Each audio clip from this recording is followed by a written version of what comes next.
Well, the BM Championship is tomorrow, and there are some super interesting scenarios that we need to pay attention to as we watch who out of this top 70 make it in the top 30. So let's talk about it real quick. Let's tee it up.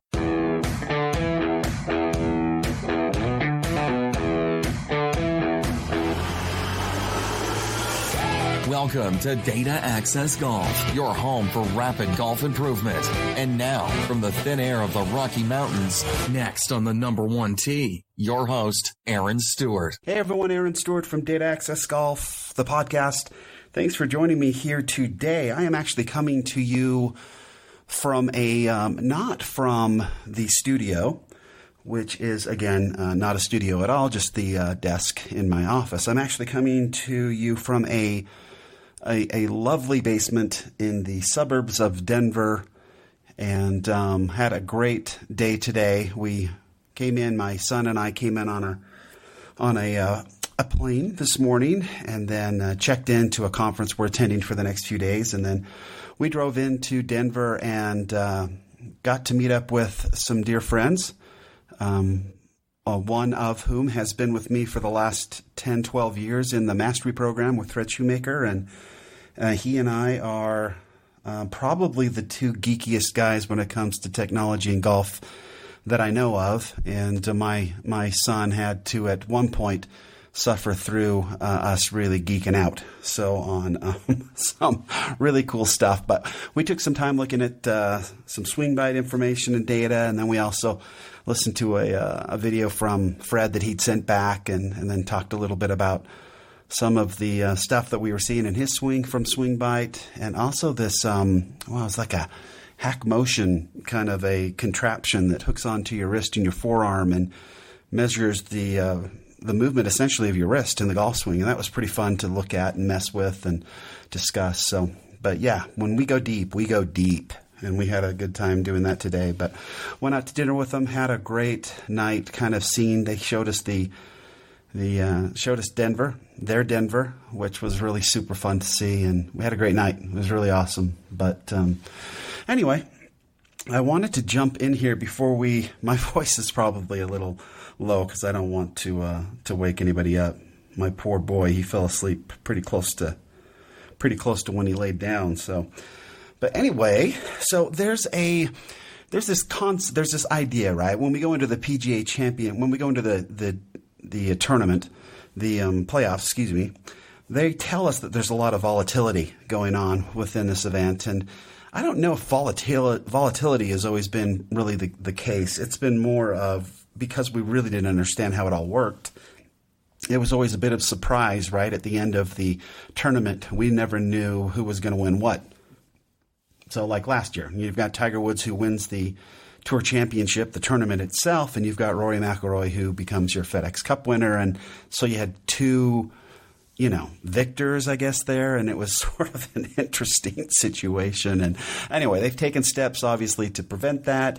So if you win at East Lake, you win it all, and that's that. And they're going to do that by this graduated schedule of scores, and it'll be interesting to see how it plays out. But tomorrow starts the BMW Championship, and that is not being played that way. You've essentially got these 70 players that are trying to get into that top 30, and there's some notables here that are going to have a really hard time doing that. So I wanted to jump in and kind of go over those so you can kind of be looking at that. And this comes from the PGA Tour, PGAtour.com, the stats portion of it. And I started to go out and do it myself, and then found this page, and I was like, wow.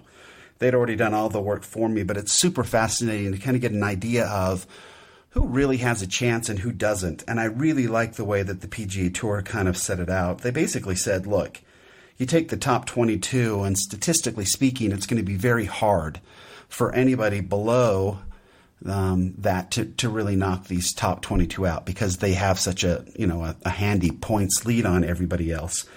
So those 22 are what they're being called likely to proceed. Right, likely to make it onto East Lake, which is a nice way of putting it. I guess making it sound more volatile than it actually is. But so you've got 22 that are really likely to expand, and then you've got, the remaining of the 70 that are really going to have to play well to do it. So just wanted to run this down really quick. You've got Charles Howell III, who's obviously won this year. He is projected, he needs to finish in 70th place or higher in order for him to make it, right? Sounds pretty good. There's only 70 people playing, and frankly, Kevin already dropped out. So at the very worst, Charles Howell will finish 69th, and so projected to make it for sure.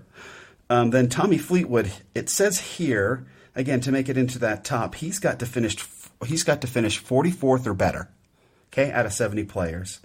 Some other ones that I thought were pretty interesting. Harold Varner III, who played amazingly well last year, he needs to finish, last week, 21st or higher in order to play in East Lake. You've got Ryan Palmer, who had a win, and then Jason Kokrak, who played like crazy to get in. Ryan Palmer needs to finish 19th or higher out of the 70 players, and Jason Kokrak needs to finish 17th or higher. Then you've got Hideki Matsuyama, which this was surprising to me. He needs to finish 15th. So he actually is behind Ryan Palmer and Jason Kokrak to get in there. Francesco Molinari needs to finish 15th or higher. And then Tiger Woods, who obviously withdrew last week and says he's feeling better this week. He needs to finish 11th or higher in order for him to make it to the Tour Championship to defend there at East Lake. Some of the other notables here, Billy Herschel, I guess, needs to finish 10th or better.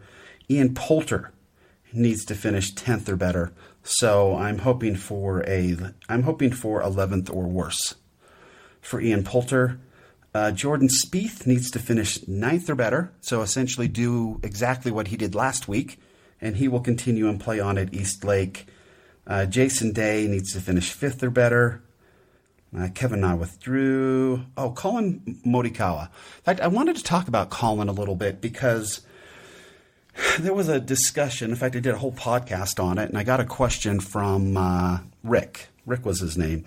Earlier this week when he was asking why I really didn't find Matthew Woolf to be very interesting. In fact, I find Matthew Woolf to be probably one of the worst things that's happened to amateur golf in quite some time.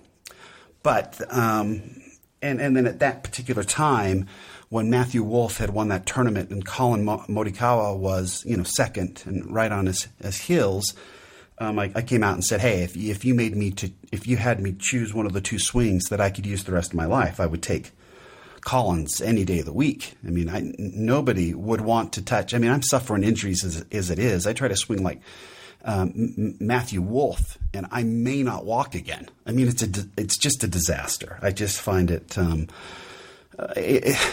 The problem with it is, and I guess this is the question from Rick, is like, why do I have such a problem with it? Well, the problem is it's so unbelievably unnatural that there's no way for the body to just handle those types of forces for as repetitively as these tour pros hit the ball over and over and over again.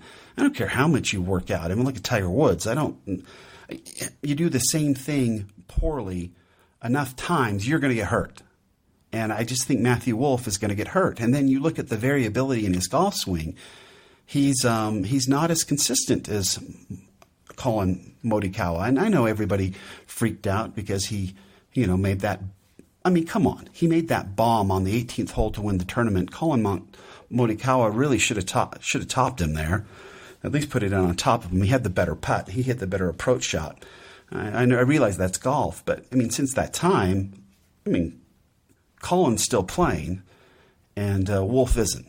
Matthew's gone home. So that's all I'm trying to say. I'm not. Again, now it's amazing. It's frankly amazing what Matthew Wolf has been able to do with such a horrible golf swing. I guess that's the thing. Let me go back to nobody likes that. I guess I go back. It reminds me of when Phil Mickelson came out and said it was incredible that Tiger Woods was doing so well with such poor equipment. Right? Remember that? That was a pretty good quip there. But anyway, so that's all I mean there. Collin Morikawa is still playing, and Wolf is not. And when you look at this is what brought it up. So you've got, we've got Graeme McDowell too, and I can't even believe Cameron Champ played so well and got in here, but he's got to finish 4th or better. But Collin Morikawa has to finish 4th and better as well. And we know that Woolf just didn't make it. So that speaks volumes as far as I'm concerned. Let's see, a couple others. Graeme McDowell needs to finish 3rd or better. And then you've got a couple winners here, Keegan Bradley and...